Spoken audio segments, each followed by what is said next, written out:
Arestado ang isang lalaking nagnakaw umano ng nakaparadang motorsiklo sa Quezon City. Sabi naman ng suspect, ipinasa lang sa kanya ang motor. May unang balita si James Agustin. Nakunan sa CCTV ang isang lalaki habang nakasakay sa motorsiklo sa barangay Pasong Tamo, Quezon City. Ang mga dinaanan niyang kalsada, papalabas sa Uyo Road.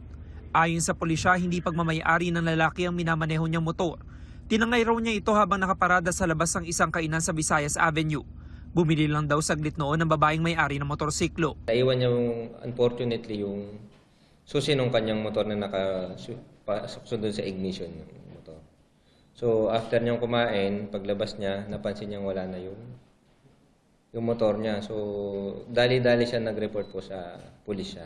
Ang makakuha ng CCTV naging susi para matunto ng pulisya ang suspect. Sa ikinasang follow-up operation, naaresto sa Fairview 32 anyos sa suspect. Nabawi sa kanya motorsiklo ng biktima.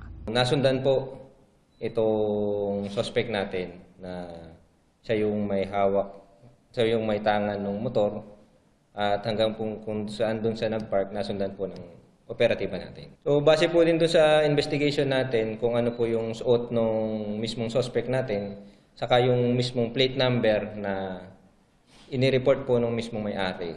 Nakakulong ngayon ang suspect sa Holy Spirit Police Station. Sinampahan na siya ng reklamong paglabag sa New Anti-Carnapping Act. Nakita sa CCTV ako yung nag-drive. Pero yung sa pagkuha, hindi ako yung kumuha yun. Pinasakin lang yung motor. Paalala naman ng pulisya sa mga may-ari ng motorsiklo para maiwasan ang ganitong krimen. I-check ho natin na mabuti kung naiwan ba natin yung susi, kung nakalak na ba yung motor natin. At kung maaari po, i-park natin doon sa maraming tao, kung saan doon sa maliliwanag na lugar. Kung maaari din po doon sa may mga gwardya. Ito ang unang balita. James Agustin, GMA News.